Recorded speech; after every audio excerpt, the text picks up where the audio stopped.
It's Monday, November 11th. Roland is off today, and I'm Dr. Avis. Here's what's coming up on Roland Martin Unfiltered.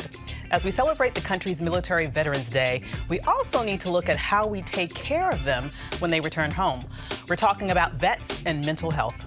The Supreme Court of Georgia denied another request to halt the execution of Ray Jefferson Cremoti. We'll dig into that case. A coalition of organizations are holding a rally on Wednesday in support of Maryland's HBCUs. We'll tell you what you can do to help. Several Democratic 2020 candidates appeared on Friday in Orangeburg, South Carolina for the first ever presidential forum on environmental justice.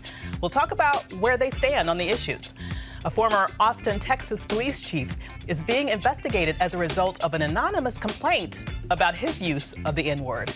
And can the police just let black people live? We'll show you a case of eating while black. Plus, crazy-ass white people strikes again. We'll show you. It's time to bring the funk on Roland Martin Unfiltered. Let's go. He's got it. Whatever the miss, he's on it. Whatever it is, he's got the scoop, the fact, the find. And when it breaks, he's right on time and it's rolling. Best believe he's knowing. Putting it down from sports to news to politics. With entertainment just for kicks, he's rolling. It's on go, roll, y'all.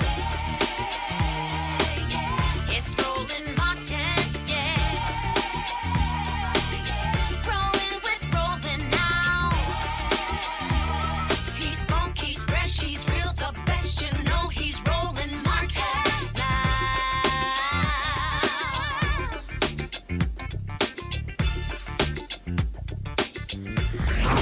Martin. Today is Veterans Day, a day when we celebrate all military who served our country. We want to thank you all for your service. We all want to look at how we take care of our vets when they return home as well. Here are some startling statistics according to the National Council of Behavioral Health. 30% of active duty and reserve military personnel deployed in Iraq and Afghanistan have a mental health condition requiring treatment. Approximately 730,000 men and women experience post-traumatic stress disorder and major depression. Less than 50% of returning veterans in need receive any mental health treatment at all. And approximately 22 veterans die by suicide every day. And lengths of deployments are associated with more emotional difficulties among military children and more mental health problems among U.S. Army wives. Joining me to talk about this is Jeremy Butler, CEO of Iraq and Afghanistan Veterans of America. Good evening, Mr. Butler. How are you? Good evening. I'm good. Thank you. I appreciate you having me on the show. Absolutely. Thanks for joining us. So when we hear those statistics, it is just heart-wrenching to think that you have individuals who dedicate their lives to serving this country, and then they get back here and face so many challenges. What are we doing to really make sure that we are able to close the gap between the needs that are there and the ability for those men and women to get the services that they require in order to get better? Yeah, unfortunately, the short answer is we're not doing nearly enough as a country, as a government, as a society, frankly. And I think part of the problem is that we're not comfortable talking about the fact that mental health is an important part of our overall physical health, and we need to be talking about it more frequently. We need to destigmatize the fact that, as your statistics showed, there's a lot of people that are out there dealing with some mental health difficulties, and we need to be able to talk about them. And then most importantly, once we talk about them, we need to be able to connect people to resources where they can get the help they need. And we're failing, I think, on both those accounts. We're starting to have the conversation. I really appreciate you furthering that by talking about this, not just today on Veterans Day, but every day of the year. We need to continue to talk about this. As important a topic, not just for military and veterans, but for the entire country, because I think that's how we're going to get over this issue, is by having a nationwide conversation about the importance of discussing mental health and making sure that we've got the resources available to help treat those who need it. Absolutely. I think it's a very astute observation that there is this special stigma that it seems that we reserve for mental health in this nation. And when you think of all that those who have served us have faced and seen, I think a lot of folks are maybe even wary about what do you say, how do you handle these situations, how do we interact, how will they perform on the job? You know, how do we help people understand the importance of not only making sure that people get connected to the mental health services that they need, but also how to make them, how to better, infuse them into society so that they aren't stigmatized just because they were brave enough to serve. Exactly, and I think you're making a really good point there, and that's the problem is that, especially those going into the military and then during your time in service, you're looked to be a strong leader, and that's up and down the chain of command. You're expected to be tough, to be resilient, and those are the types of traits that we drive into the men and women that are serving. And then we kind of have a counterfactual attempt when they're on their way out and say, okay, yeah, and by the way, if you need help, make sure you ask for it and get any help that you need. And so it's a little too late, I would say. So I think what's important is that right from the beginning, the same way we're talking about the importance of, making sure your blood pressure's in check, making sure you're going to the dentist, things like that, mental health checkups and discussions need to be a regular part of the conversation so that we're not only having this conversation when someone is in a state of mental health crisis, but early on we can begin to catch things early, make sure that people are getting the treatment that they need. And a lot of times the mental health crisis comes from a collaboration of a bunch of events. It's not any single thing. It's dealing with economic stress, financial issues, potential homelessness, trouble finding a job and keeping a job as they transition out of the military. It's all of these factors coming together. So when we start to attack and solve those underlying issues, I think we're really going to make additional progress towards solving the mental health crisis that we're dealing with at the same time.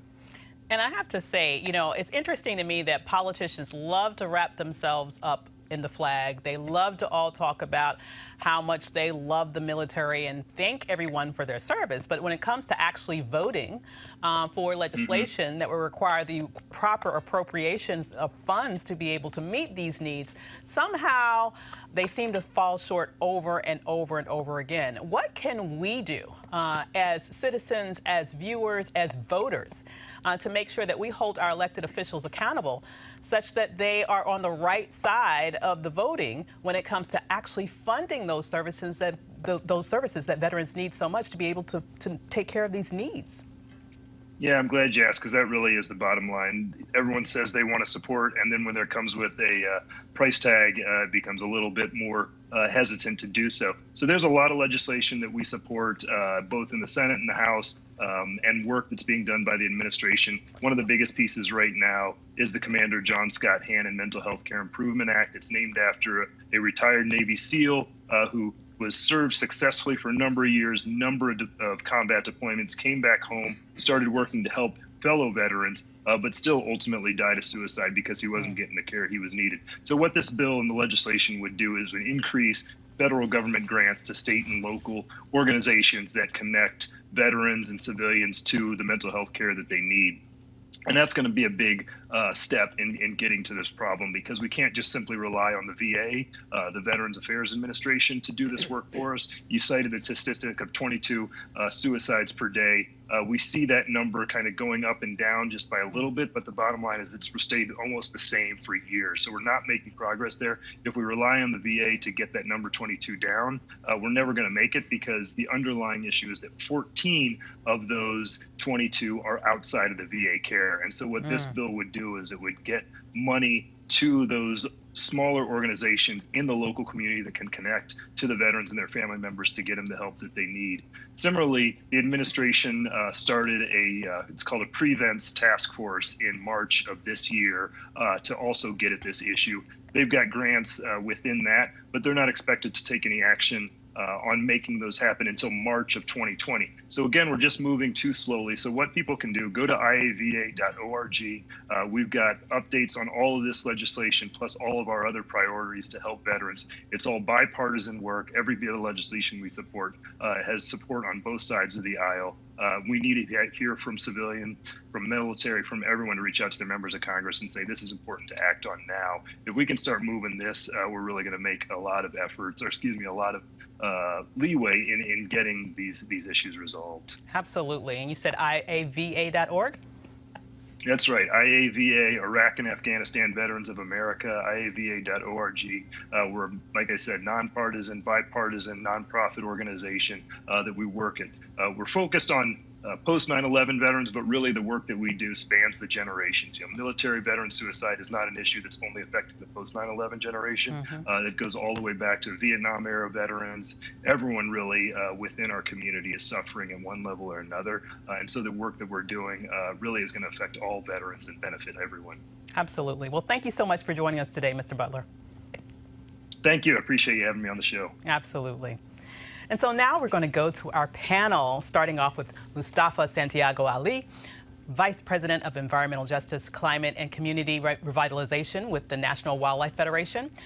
Next to him is Pastor Shannon Wright, Baltimore mayoral candidate. And then Dr. Cleo Minago, political analyst. Oh my goodness.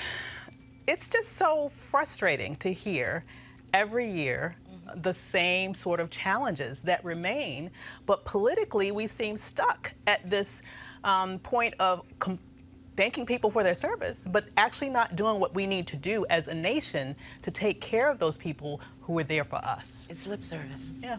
You say the words because you are grateful that somebody is out there trying to protect us, but you don't prioritize it by your actions. The things that the military folks are trained to do are not things that transition well back into civilian life. So to not have vehicles in place to be able to help them to make that successful transition, that's our fault, not their fault. Absolutely. Over 6,000 people a year, that's a lot. Yeah. It is. And it makes me wonder, and it's kind of rhetorical that I'm wondering, if the mental health system or approach in this country is even effective. One of the articles that Jackie sent us talked about a man who did go seek services, but they were inadequate and they didn't work well for him. And I think that this might be kind of complex, but we do our work in mental health based on Jung and Freud. And those approaches are not really necessarily relevant to everybody. Right. And people need to expand beyond Freud and Jung in terms of being more effective at mental health provision. And I really think that the system itself is not doing well because there's disproportionate mental health problems across the board, even outside of veterans.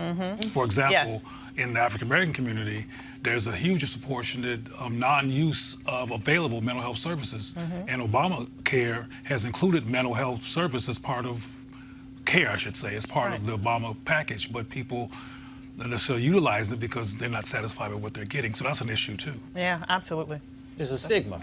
And until we address the stigma, inside of our communities, inside of communities of color, there's a stigma if you go to utilize mental health. That's true. And there is a stigma inside the military as well. So we're very reactionary, and we have to stop being reactionary. So why aren't we making sure that there are conversations and helping people to understand the value of mental health when we have folks who are in the military schools, when we have folks who are in ROTC, when we have folks who are going through basic training. Now, we have to also ask the question, when you go into basic training, it's about breaking you down to build you back up. But there has to be mental health conversations and access points to help people to understand that it's okay if you're dealing with a situation, if you're feeling overwhelmed. And then when you get to the back end, people would no longer be, feeling the stigma if they need to reach out and they need to get help. Yeah. So, that's the real deal. That stigma thing, though, is so huge. And, I'm thinking if you're coming from a culture where it's a culture that, you have to be tough. You have to be strong. Your life depends on it, and the people around you, their lives depend on it. Absolutely. We have to figure out a way to let people know that saying that you need help is not an indicator of weakness. I mean, how do we get that message across? An issue of language. I ran a mental health center in Los Angeles for over 15 years, and when we changed the word from mental health to well-being, and found other buzzwords that sounded less stigmatized, people came running in. Wow. But also that had to do with how my staff was trained to engage them around the issue of mental health literacy or well-being literacy. Right. So because something has a stigma, I think we should realize that we should probably not use it. Instead of being mad at people or judging them for having a reaction to language, you're supposed to be in a position of care. Change the language so they can be responsive and be willing to walk through, because people know they need help. But nobody wants to be called crazy, including crazy people. I ain't crazy. You crazy? I might be. Well, I'm just saying. Well, we'll see if you sign But up. you know, We got to but stop. you know, Yeah. and it's not just in the military. Yeah. A lot of That's the right. things that we see going on in our cities, a lot of these mass shootings, a lot of these, listen, mental health care or lack thereof is a problem. Yes. And if we don't address it, it's going to address someone we know or love. Yeah. Period. Absolutely. If it hasn't already. 47,000 people are committing suicide every year in our country, something That's like that. crazy. The numbers are crazy. Yeah. I thought the numbers were higher than the gentleman shared with us of folks who are actually taking their lives. Veterans. Yeah, the veterans who are taking their lives. So, you know, I remember when I was a kid, there was a gentleman who was in our community, and he had came back from, you know, being across, you know, and dealing with some situations when he was, you know, in service. Right. And he was ostracized. People would actually, because something bad happened when he was there, and he just couldn't, you know, sort of find the space and the support to help him make that transition, excuse me. And he was literally ostracized. People would, you know, say he was crazy, and they would, you know, literally not engage with him, and he would walk the streets. Wow. And he would walk the streets until one day folks no longer saw him, and people were wondering what happened to him, and he had taken his life. Oh, my goodness. Wow. Well, we can't let that happen. That sort of thing, it's really no excuse. We have to figure out a way that Absolutely. we don't let people fall through the cracks like that. Especially the ones that are on the front line looking out for us. Absolutely. No excuse. That's not right. Well, I hope people are listening, Avis, because it's getting worse. Yeah. Yeah. The mental health crisis is getting worse. And I was a keynote speaker at a mental health conference some years ago, and I remember asking the providers, who's in this room to diagnose somebody as crazy, and who in this room is not crazy? And you know, people was doing this, didn't know whether, and these were therapists. Wow. They didn't know whether to raise their hand or not. Wow. You know, and some people go into therapy because they need therapy. Yeah. You know, and because they have a working relationship with mental illness, so they professionalize their personal relationship with the phenomena, and they may or may not make the best therapist. And therapy does not mean you're crazy. It just means you doesn't. need somebody to talk to. You know, when you can So- admit that there's an issue, life is stressful. Yeah. So sometimes you need a little bit more help in terms of figuring out what are the best resources and tools Yes. for you and the people around you to be able to deal with that stress. And when you don't do that, you become stressful for everybody around you. And sometimes in a Absolutely. really negative way. So my grandmother used to say, prevent is better than cure. Absolutely. So we need to work that out. Absolutely. So we'll continue the discussion after the break. Martin Unfiltered, youtube.com/Roland S. Martin. And subscribe to our YouTube channel. There's only one daily digital show out here that keeps it black and keep it real. It's Roland Martin Unfiltered. See that name right there?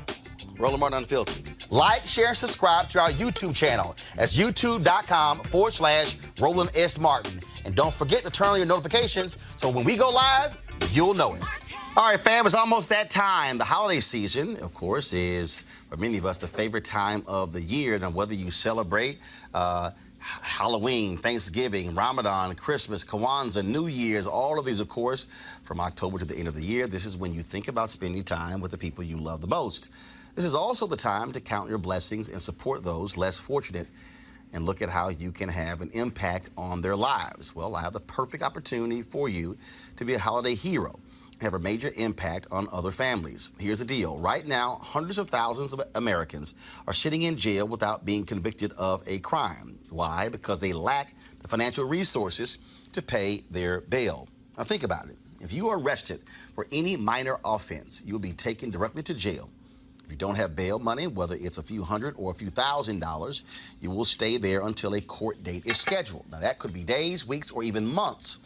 America's bail system is broken and has created a two-tier system of justice, one for the rich and one for the poor. Folks, freedom should be free. That's why the Ebony Foundation is partnering with the Bail Project and is sponsoring the Home by the Holiday campaign. With your help, our goal is to bail out 1,000 people by New Year's Day. Now, how's that for a holiday gift? A donation from you can change someone's life tomorrow, and here's why it is critical. People of color represent upwards of 90% of the jail population across the country. It ranges from 50 to 90% depending upon where you are. Now, of course, then when they stayed in jail, 90% of people with misdemeanors ended up pleading guilty. However, when bail was paid, 50% of the cases were dismissed and less than 2% received the jail sentence. Sometimes justice needs just us to join the fight. Folks, you can be a holiday hero by donating $25, $50 or more to help the Ebony Foundation bring our brothers and sisters home for the holidays. To donate, go to homebytheholiday.com. That's HOMEBYTHEHOLIDAY.com. And of course, the Ebony Foundation is tied to Ebony Magazine. And so we certainly appreciate the work that they're doing to assist those who are most in need. This Wednesday at 1 p.m. in Annapolis, Maryland, a rally is being held to support equitable funding for Maryland's historically black colleges and universities. They are Bowie State University, Morgan State University, Coppin State University, and the University of Maryland Eastern Shore. Joining me to talk about why this is so important is Delegate Darrell Barnes, chair of the Maryland Black Caucus. Thanks for joining us. For having me. Absolutely. So this is an issue that we've talked about a lot on this show. Where are we right now in terms of the struggle to make sure that Maryland's HBCUs are funded fairly?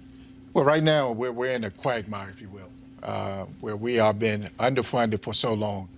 This lawsuit has been going on now for a decade and a half. And our HBCUs in the state of Maryland have been underfunded. And that's why we have a call to action, a sense of an emergency to get the governor's attention, to let him know that we would not accept what they're offering, that the state has come and said that this lawsuit should be settled around $1 billion to $2 billion. The governor has said that we'll fund it at $200 million. That's totally unacceptable. That's totally unacceptable for me and the Maryland Legislative Black Caucus. Thus, the reason why we're having the rally on Wednesday, November the 13th. And when you think about, you talked about this difference between where where the judges have said you should be funded and where this governor has offered this complete underfunding.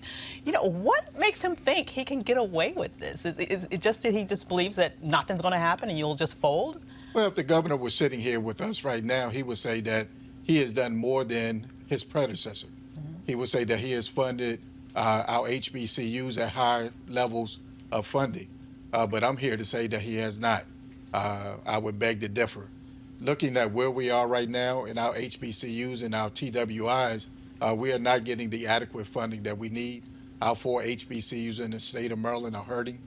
Therefore, we need to do all that we can to try to settle this lawsuit and provide the adequate funding that they need.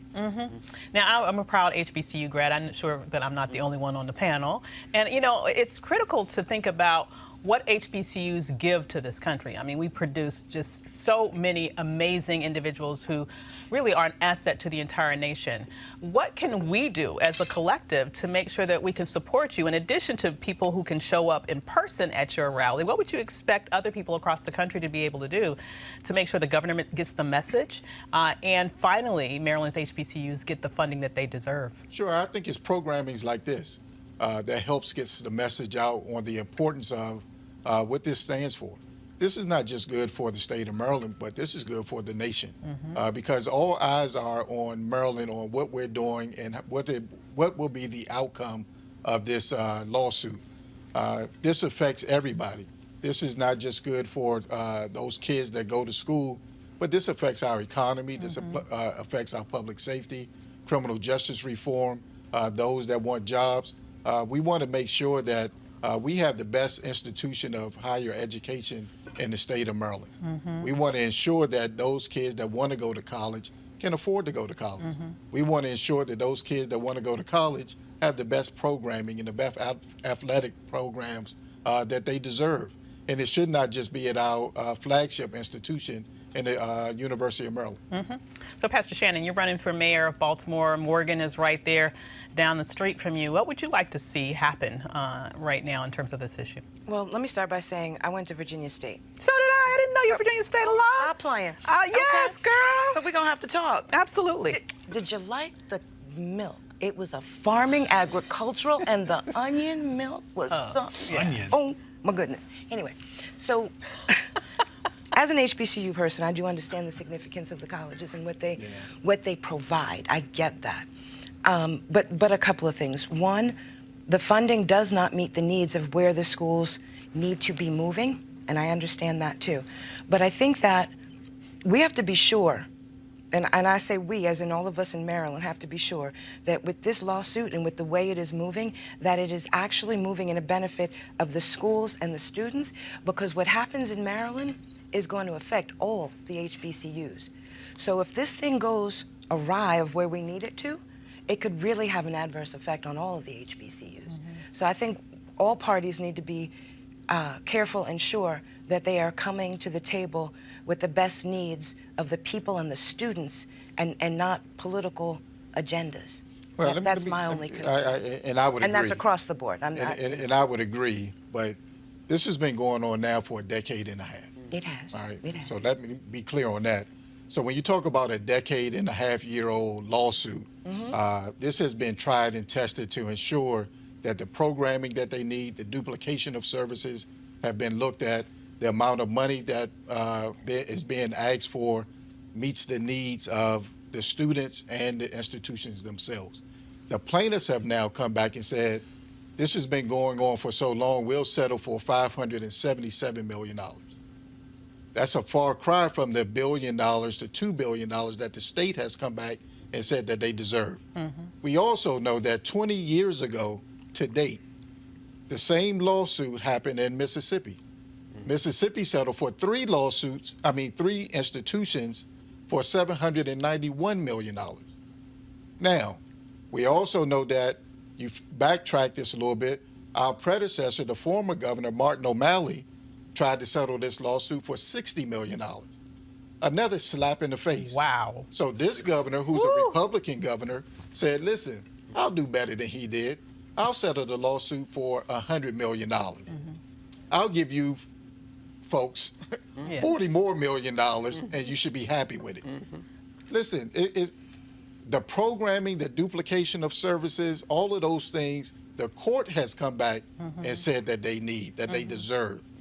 The courts have said, looking at where we are, looking at inflation, looking at all the things necessary, this lawsuit should be settled to date, at least at $1 billion to $2 billion. The court system said that. This isn't a number that the plaintiffs or we came up with. The court said that. So looking at all of those things, we have now come up to say that there's something that needs to be done. Now is the time, because this has been going on for so long. And lastly, we will be putting in legislation this upcoming session from two people from Baltimore, Delegate Keith Haynes and Delegate Charles Sitdor, to say that we need to put in legislation that gets us closer to the $1 billion that the court has said that they deserve. Yes. So now the onus will be put on us to ensure that the lawsuit gets settled one way or the other. The purpose of the rally is to make sure that the nation hears our concerns. That needs to be your approach, because if you say this lawsuit's been going on for 10 years, which I know it has, 15, yeah. and O'Malley said, okay, well, I'll throw 60, and then Hogan said, okay, well, I'll throw 100, which is now at 200 is his latest offer. If you're not getting what you need, then you need to take it to the people. Absolutely. Now, let me just make sure that we put this into context in case there are people who are just finding out about this for the first time. And please correct me if I'm wrong, Chairman. But it's my understanding that at the nexus, at the beginning of the suit, at the genesis of this, really was a situation where HBCUs in Maryland at one point were flourishing. And they were flourishing because they had some very specific and unique programs, majors, that attracted people from all over the state, attracted basically a diverse student population. That's correct. And so what happened was basically your programming strategy got gentrified, basically. That's correct. Those programs that you had put in place within our HBCUs ultimately got replicated at the major predominantly white institutions in Maryland. And because of that, those students who had gone to HBCUs exclusively to get that programming ended up going to these PWIs, which meant that you had less students, which meant that you had less income, and you were basically big-footed, okay? And this suit was all about correcting that wrong. That's correct. And for over a decade, 15 years now. Yep. You've been trying to be made right. You've been trying to have the situation be made right, only to be undercut time and time again. I wouldn't do Roland justice if I didn't ask you who else is joining you at these rallies. What organizations? Is the NAACP taking place in this? Urban League? Any other sort of major legacy organizations? Are they coming there to stand beside you when you have this rally? And I want to backtrack. When you talk about the duplication of services, Coppin State used to be the leading force when it came to the School of Nursing. That school was taken out of Coppin and put into University of Maryland. Wow. So it goes to your point of the services that we once had has now been removed. Right. Roland has been a real good ally in helping us get to the point where we are now. So a few weeks back, I was on a call with Roland and Delegate Charles Sidnor, where he made a phone call to the Divine Nine. Their president was on a call with all the other presidents around the country, and they all said, Delegate Barnes, we're coming to support you. Good. And they did their roll call, and they all said, we're supporting you 100%. The NAACP is behind us. The Masons are behind us. And the Links and all the other national organizations should be embarking on Annapolis on November the 13th at 1 p.m. That's going to happen. I know that 4 HBCUs in the state of Maryland are all gearing up. There has been buses reserved, and folks are looking to make their way down to Annapolis that day. So my goal, my hope, my prayer is that we have a very large turnout, that we send a strong message not only to the governor, but to those that are watching around the country, that the state of Maryland, the Legislative Black Caucus, will not stand for something that does not make any sense, that we want to do what's right and what's fair. And that's what this is all about. We don't want anything that we should not be getting. We don't want anything that we should not deserve. We just want to make sure that the children and the young people in the state of Maryland that do want to further their education, that do want a quality education, are able to receive that at one of our 4 HBCUs. Absolutely. Mr. Well, Barnes, go right ahead. I have a question. Congratulations on your work. It's very important work. Yes, sir. I have kind of a two-pronged question. One is, being that vital programs have been previously gentrified, as Ava mentioned, what is the plan of action to prevent that again once you get the funding that you deserve for that activity to occur again, that usurps your power? And the other thing is, what kind of alumni response are you getting to this crisis? Right. So to go to your first question, so what will happen, the courts have said that the programs that the lawsuit now are the merits of the programming and the duplication of services.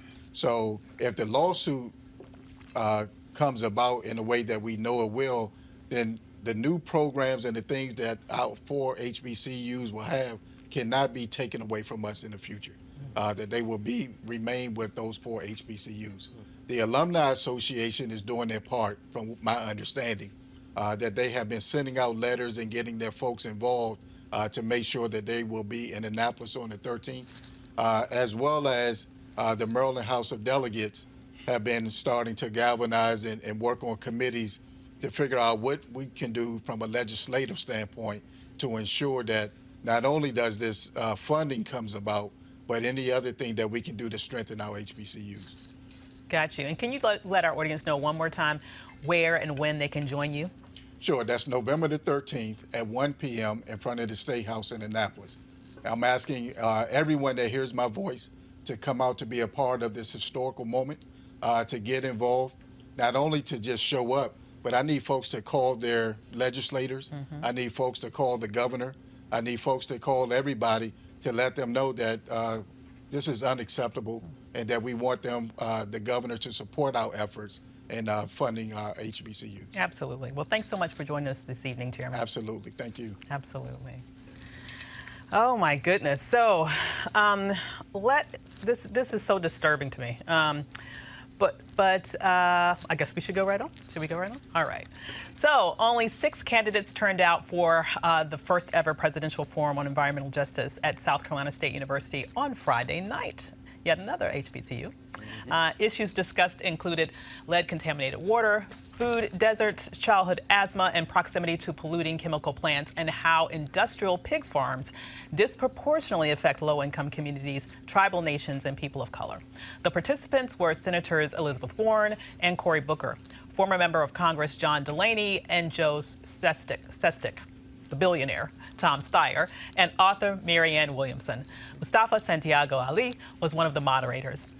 Did anyone's plan for dealing with these issues stand out to you? There were a number of folks who had some interesting sections of the work that needed to happen. I mean, Cory Booker, Senator Booker, has been working on these issues, and both, in the Senate and also when he was mayor in Newark, and has really put some significant time in there. Elizabeth Warren has a plan that's out there.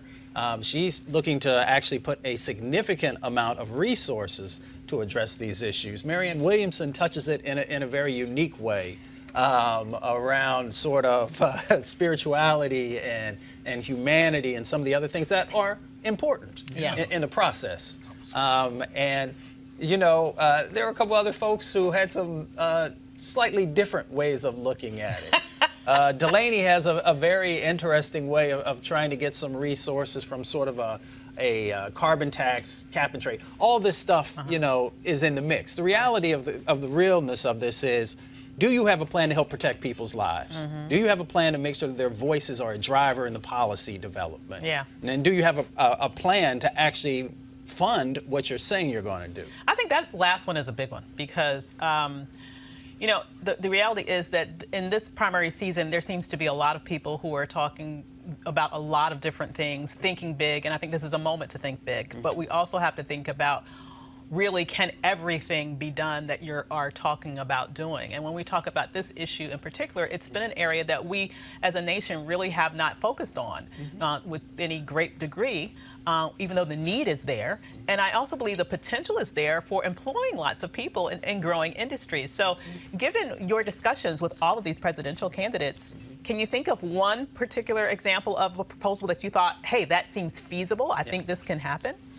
Well, I try and stay unbiased in the process because we still got a long way to go. Absolutely. I think that there are elements of a number of the plans that are feasible. I think the sense that, Senator Booker has put his out there, let's say of the candidates who showed up. Right. So let's just call out who did not show up. And I'm sure there are a number of reasons why they didn't, even though they had months to be able to lock it down. Unfortunately, former Vice President Joe Biden didn't make it. Right. He had some other things that he felt was more important than the lives of African Americans and Latinx communities and indigenous communities and others. Well, let's say I hope that he cares about those communities.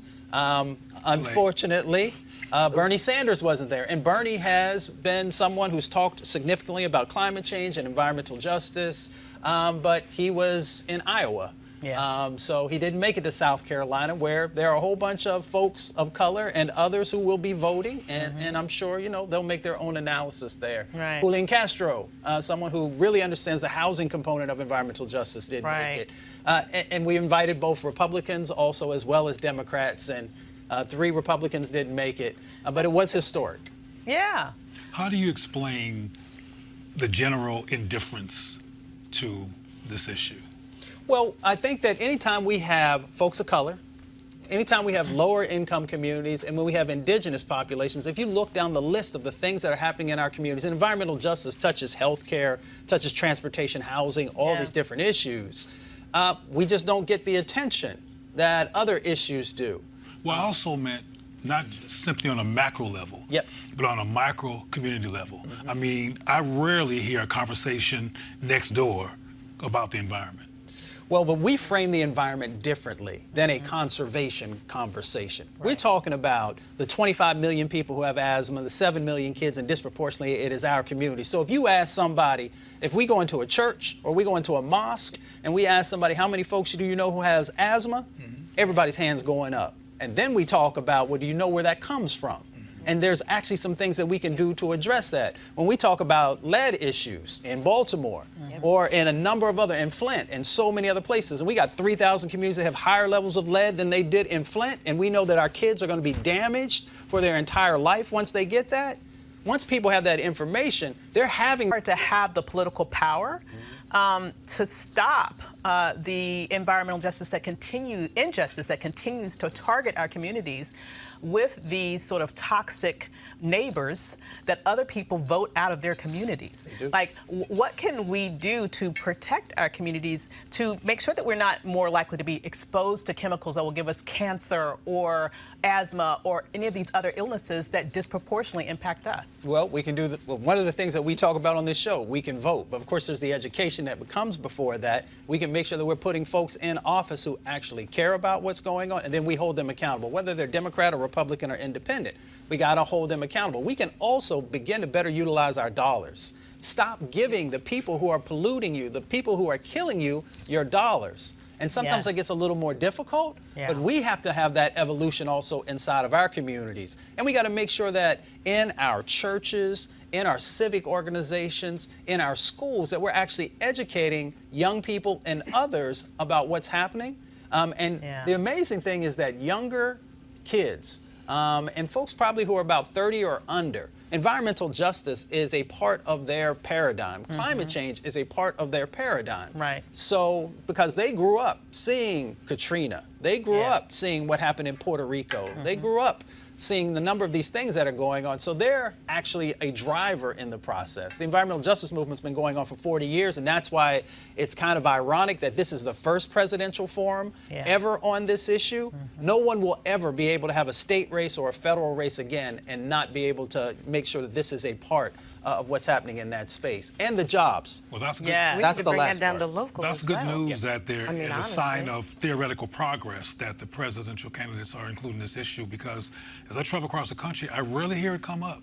And a lot of people even associate asthma with environmental injustice. They think it's something else. I mean, and even in Flint, Michigan, those people saw brown water for a long time in their lives before the light was shined on it, and they had normalized this as a part of their reality.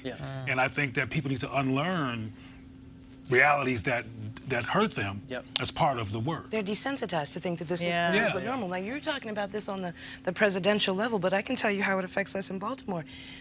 The city used to track food deserts, but there have become so many food deserts in the city of Baltimore that it's now food challenged priority areas. They've stopped counting that.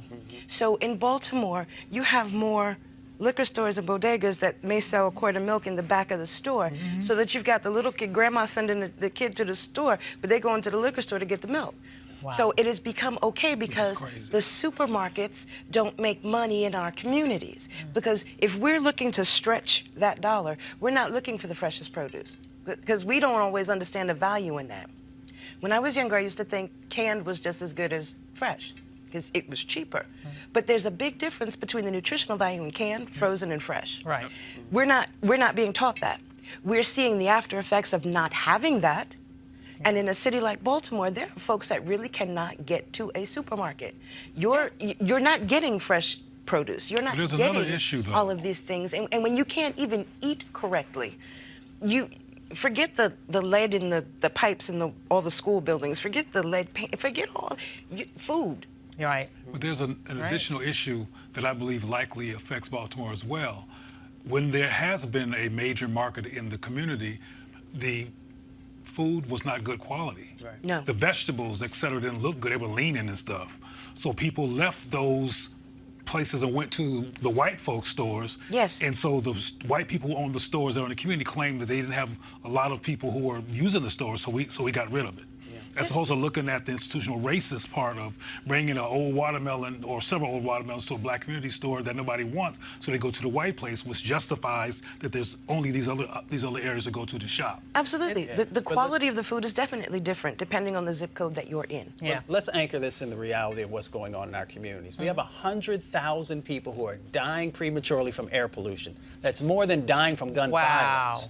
So when we help people to understand that this many people are actually dying, more than are dying from gun violence. Amazing. It gets people's attention, and they have to get focused. And that's why we were blessed. We had the National Black Caucus of state legislators, President Gilda Cobb-Hunter, who actually said this is significant. And they actually helped to sponsor this. And now those black legislators, like the gentleman who was just sitting here, they're now going to start to begin to introduce legislation on the state level, which is important to be able to begin to address some of these issues. And here's the other dynamic. It's not just health that we are being disproportionately impacted. It is also wealth. So when somebody puts a coal-fired power plant in your community, your housing values go down. They put a waste treatment facility, it's going down. We can go down the list of all these things, as you said, that nobody else wants. When they put it in our community, our values go down. Right. When your housing values go down, there's less tax dollars, and all these other dynamics begin to play out. But often these things occur in the daylight. That's why I went back to the issue of people in Flint seeing dirty water. Another issue, which we probably should talk about on another show, is how we see ourselves and how the society has battered our self-concept and has us accepting and tolerating crap that we don't have to tolerate. And when we see them building the sewer dump next door to us that we can smell and is really there, we have to have simultaneous messages along with consciousness around environmental justice with rediscovering our self-worth. Absolutely. One quick thing I do want to make sure we get to before we have to break. Let's talk a little bit about the jobs that if we were to really focus on this issue in a way that could start to solve these problems, it could create an entirely new economy in this nation. Is that correct? Without a doubt. We often talk about a number of the different examples of place-based work that's already happened. So we don't even have to deal with the theoretical, but we'll touch on this. So like in Spartanburg, South Carolina, right up the street from where we did the event, the community there got a $20,000 grant, leveraged into $300 million in changes. They rebuilt their community. They rebuilt their housing. They rebuilt the community center so they'd have cultural connections between elders and young people in the community. They got 5 healthcare units when before they had to travel seniors had to travel a half an hour to get to healthcare, and that created jobs and gave access to healthcare. And then on the sort of more larger scale, when we talk about this new clean, green economy that you hear all these candidates talking about, we should be asking them the poignant questions of, so we know we can get people into worker training programs and get them into jobs. How about ownership? Because right now, when we look at solar and wind and thermal and all these other things that are part of that mix, less than 2% of those jobs are owned by people of color, not just African Americans. Oh my less than 2% of all those folks. We have to change the dynamic of the old sort of fossil fuel paradigm. And as we talk about this new green paradigm, we have to make sure there's true equity in that process and that our folks are represented and that we are building wealth through this. Literally, it'll be a multi-trillion-dollar economy. And we got to make sure we get some black in that green. That's what there it is. Get some black in the green. All right, we'll have a break and we'll be right back. You want to support Roland Martin Unfiltered? Be sure to join our Bring the Funk fan club. Every dollar that you give to us supports our daily digital show. There's only one daily digital show out here that keeps it black and keep it real as Roland Martin Unfiltered. Support the Roland Martin Unfiltered daily digital show by going to RolandMartinUnfiltered.com. Our goal is to get 20,000 of our fans contributing $50 each for the whole year. You can make this possible. RolandMartinUnfiltered.com. You want to check out Roland Martin Unfiltered? YouTube.com/Roland S. Martin. And subscribe to our YouTube channel. There's only one daily digital show out here that keeps it black and keep it real. It's Roland Martin Unfiltered. See that name right there? Roland Martin Unfiltered. Like, share, and subscribe to our YouTube channel. That's YouTube.com/Roland S. Martin. And don't forget to turn on your notifications so when we go live, you'll know it. Most definitely.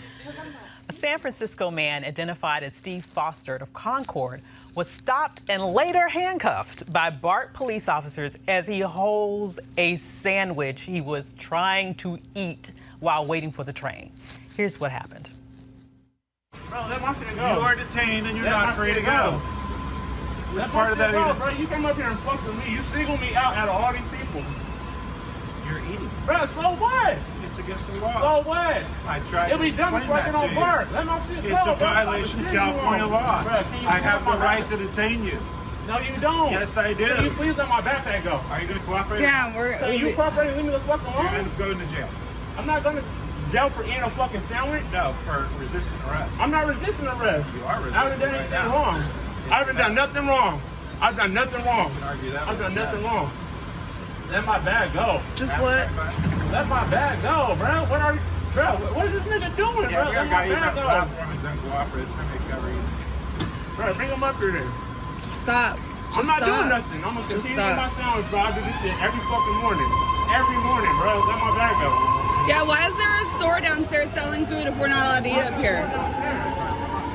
Why is there a store downstairs? And does it not say on, there's no signs here that mark that we can't eat on the platform? Where is there a sign up here that says we can't eat on the platform? Where is there a sign up here? Where is there a sign up here? Sir, excuse me. Where is a sign up here that says that we can't eat on the platform? We know that we can't eat on the train. People come up here and eat every But where? fucking day, Where is drinking there a sign coffee and that all that says shit. Let my bag go, bro. Is there a chance You ain't got no, bro. You ain't got no, bro. You ain't got no reasonable cause to fuck with Is me, there a chance you could allow me to talk? bro. Let go of my bag. You are detained and you're not free to go. I'm not Okay, detained. you're gonna I end haven't up done going to nothing wrong. jail. I've done nothing wrong. You are detained. Stop. Single me out. You're For under what? oath to go into For jail, what? my man. Detained for what? For eating. It's illegal. It's Fuck a out of here, violation of bro. California law.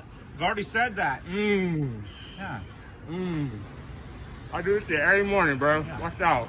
Just trying to go to Come work. up here every Just fucking trying to go to morning, work, eating a drinking coffee, sandwich bro. You can't at fuck 8 me o'clock out. in the morning. Bro, let my Do bag you want to go. cooperate or not? I've been standing here. I ain't went no fucking where. Let my shit go. And I asked you for You ain't got an no, ID. You got no right. I asked you for ID. You don't need my ID. I do. I've done nothing wrong. Dude. I'm not your fucking dude. Where? I don't Let my understand. bag I didn't go, know bro. that you can't eat on the platform. You're not free to go. Lord have mercy. Okay. Angry BART riders staged an eat-in protest at Embarcadero Station. Embarcadero. Hey, I got it. On Saturday. Listen, y'all. I watched that and I thought, this is how, when you're navigating this world in a black male frame, you can be policed for any dumbass reason at any time. See, that could have been a teachable moment. Infuriating. That officer could have said, according to code and statute, blah, blah, blah, this is illegal. However, since you didn't know, this will be your warning. Have a great day. Yep. You are employed. You are trying to go to work. You're not out here doing something wrong. That could have been a teachable moment instead of a I look like an ass moment because I'm trying to arrest this man for eating breakfast. I have news for you, and this goes back, Ava, as well as anybody, about some of the disadvantages of being a black male, since we were talking about how horrible women have it. That's right. Well, we do. We'll fight about that later with boxing gloves. But anyway, when a white cop, typically, and sometimes a black cop, gets into a power struggle with a civilian, particularly a black male, they're not going to give them. They're not going to give them any leeway. They're not interested in nothing but having power and having control. And the reason that cop had his hand on his bag, because that was his effort of trying to have some control over him, and the guy wasn't letting go, and the guy probably wound up being handcuffed because, and just to the audience, to brothers, you cannot win a power struggle with a white cop. And usually a black cop, any kind of cop, because they have the upper hand, they're enjoying that upper hand, they're not going to give up that upper hand, and when you are resistant to them, you're just asking for a problem. Now, I'm from the Bay Area, I used to work and live in the Bay Area, and there's a sign on the doors downstairs that have a dog and have a sandwich, because you're not supposed to bring a dog on the Embarcadero train or food on a Embarcadero train. And it's not the worst crime in the world, but they do have those symbologies at the bottom of the stairs. But the bottom line, if you have everything else I say, is don't be arguing with no cop about power. They have the power. Some of us get killed and yanked and brought to jail in the middle of our lunch break and stuff over vying for power with a cop who's not going to give it up. Over a $3 sandwich. It could be a $2 sandwich. That ain't the issue. The issue is control. No, it's not. It's not the sandwich, and I understand I haven't lived there, but I've Yeah. been on the train there before, and I've seen folks come with their Starbucks coffee cups because they're on a rush to get to work, and they got a suit on, and they got a briefcase, or they got a purse, and they got red hair or blonde hair or a whole bunch of other colors. Is that code for white? Well, Okay, you can just. and what I'm saying It's is, unfiltered. You could say right, it. you know, so there is definitely some differences in the justice thing. Absolutely. Yes, Yeah. there's definitely some disparities in how this Absolutely, plays but we out. keep dying and stuff in these situations. That's why I was Absolutely. telling people to not try to take power or balance power with these cops. They're not going to give you the power. It's so frustrating, though. I can understand because, as you're saying, he's just trying to go to work. He's trying to not go to work hungry. And as his companion correctly pointed out, why are you selling food food here if you can't it's illegal eat to eat here? it here. It's absolutely crazy. Yeah. That doesn't make They any don't sense. sell food on the platform, y'all. But I know they must have but they food on sell the it first downstairs, floor, right? Downstairs. Now, conceivably, when you go into the train station on the first floor to buy the food, where do you think you're going? You're supposed to eat the sandwich, excuse me, it's the sandwich. Oh. You're supposed to eat it. You're supposed to You're supposed to partake. Sandwich. Partake, not eat. With Grey Poupon. With Grey Poupon. Okay. Downstairs at the burger place. And I agree with you, brother. I mean, Yeah.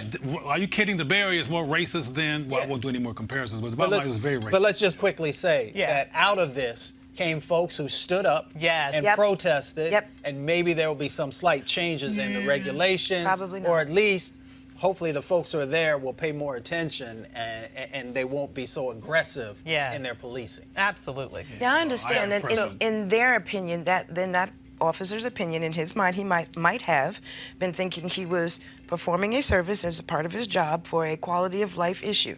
Because, you leave crumbs, and then the rodents that we've been speaking about on break come out, and, then you have issues with urban areas and the rodent population. Y'all don't have that problem in the Bay Area. He's Embarcadero trying to was work not that an out. urban Right. Era. So I'm just saying.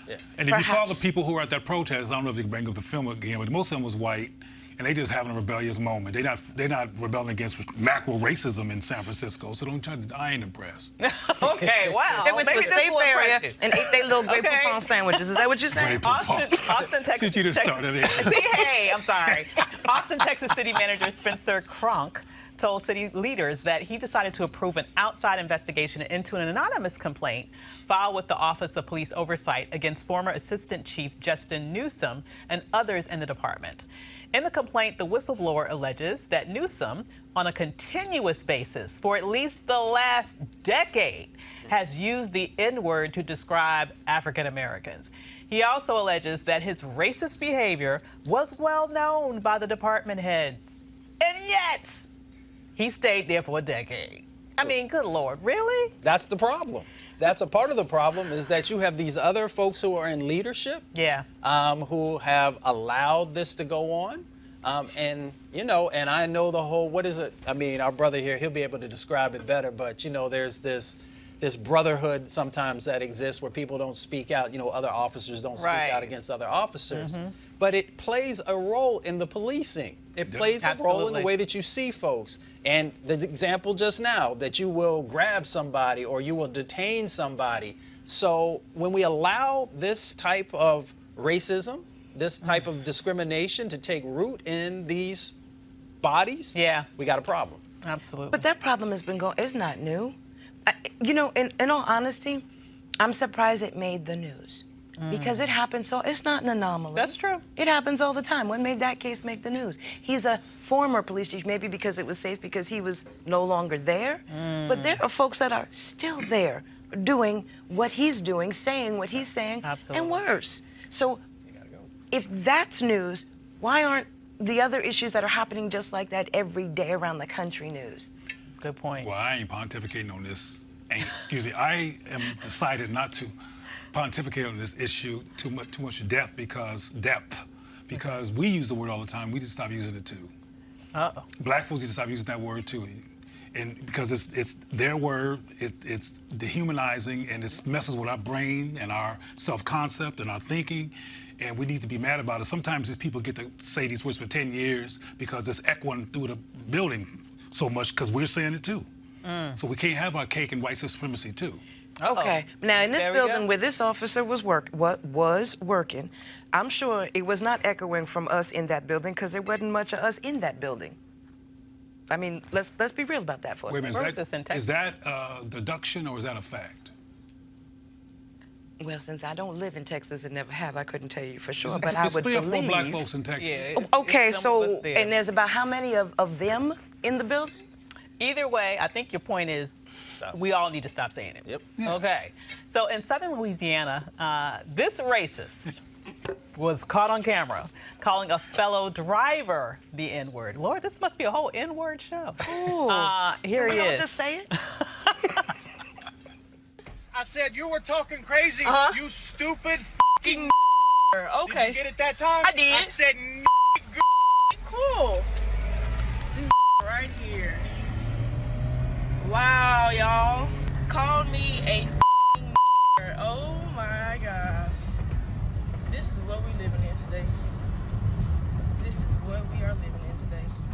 just shows you that we're still living in this time period, y'all. Like, we still going through racism. It's crazy. Old ass man talking to a young black female like that. Sad. Avis. Is this the crazy ass white people segment? Because there have been several situations through this show where the crazy ass white people moniker would have been appropriate, but I think definitely for this segment, this has got to be a good finalist for the crazy ass white people segment. You know, I hate What the name of that. the hell was that? But I gotta, this young lady, she embodied the spirit of Martin Luther King. She found somebody else's cheek to turn because I am not, see, I would have been following to a destination just so I could get a plate and report what I was about to do. She took that way too calmly for my taste. She really did, and I got to give her some credit because I can't say I would have. And I'm all jokes aside, it would have been a black woman angry moment. Y'all know what was going on, right? Oh, he was going to pick up the police chief. Oh, so that's what was going on right there. Let's all go to get the chief. Yeah. Let's talk about it. Well, see, what I hope don't happen, because she said something about this is happening in this day and age. I was in Virginia some time ago, it was like last year, minding my own business, driving, and this white man in a red truck who had the Confederate flag on his... Jesus. He was driving next to me, and I was paying him no mind. That means I was not paying him any attention. Oh. And he was... Why do you look to this side when you see Because he start speaking because like he was, that? you know, what that you lane. Trying to say? He was in that lane. He was white. He wasn't you. He was in the lane. And he wanted me to pay attention to him, and I have a life. I'm not paying attention to you. So he pulled in front of me, and I couldn't do nothing about that because he was right there. And he said something very, very, very similar. And I hear this kind of stuff all the time. I don't know why people acting like this is where y'all been. No, I'm not surprised, shoot. But I'm just saying, she I was would saying not in have this taken day it and that age? calmly. I know I would not have taken it that calmly. What y'all would have did? Personally, Excuse me, what would he have done? This was your experience. Let me break it down for you. Choice words to say back at a minimum, and I definitely would have followed his ass. So, 2 years ago, surrounded by the Klan. in a car, had a situation. I think I'm being censored, y'all. So we're gonna go to the next story. A judge has issued a new execution order for Ray Jeff Cromartie.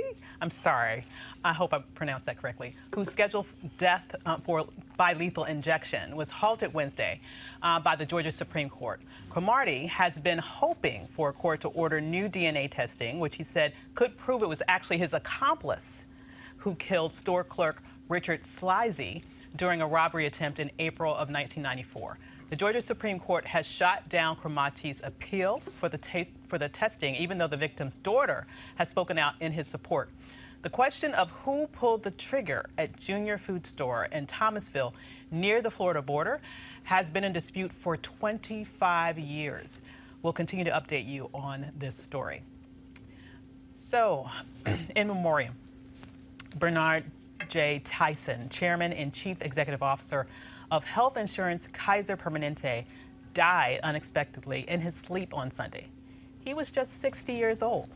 In addition to leading one of the nation's largest nonprofit health plans, Tyson's was the company's first black CEO and a champion for accessible health care, racial justice, and workplace diversity.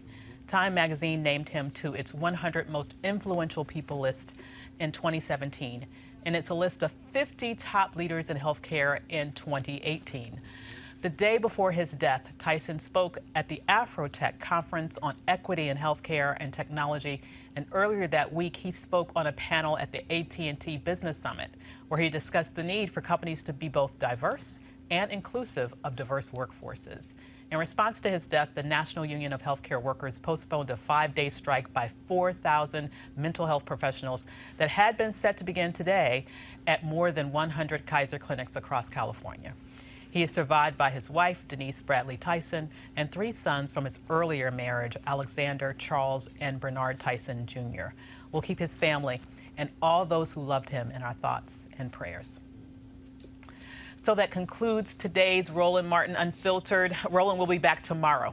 If you like what you see here, be sure to go to RolandMartinUnfiltered.com and join the Bring the Funk fan club. Until next time, I'm Dr. Avis. Holla.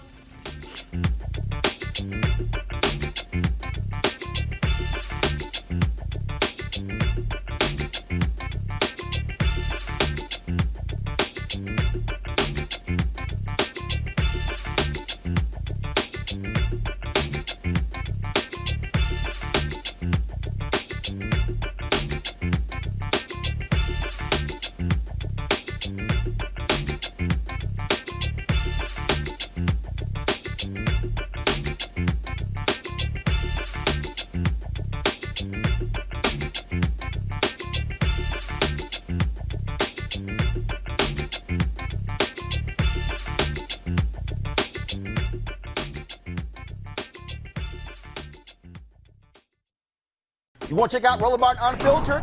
YouTube.com/Roland S. Martin. And subscribe to our YouTube channel. There's only one daily digital show out here that keeps it black and keep it real. It's Roland Martin Unfiltered. See that name right there? Roland Martin Unfiltered. Like, share, and subscribe to our YouTube channel. That's YouTube.com/Roland S. Martin. And don't forget to turn on your notifications so when we go live, you'll know it.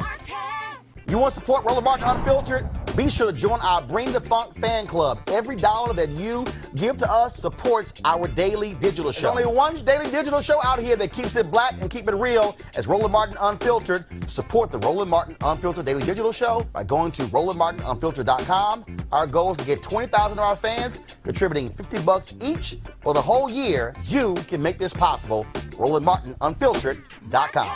This is Diala Riddle, and you're watching Roland Martin Unfiltered. Stay woke. This is Director X, the director of Superfly on the red carpet, or the black carpet, and you're watching Roland Martin Unfiltered. Yo, what up, y'all? This is Jay Ellis, and you're watching Roland Martin Unfiltered. Hi, I'm Chaley Rose, and you're watching Roland Martin Unfiltered. I'm Lex Scott Davis, and you are watching Roland Martin Unfiltered. Hey, what's up, y'all? It's your boy Jacob Lattimore, and you're now watching Roland Martin right now.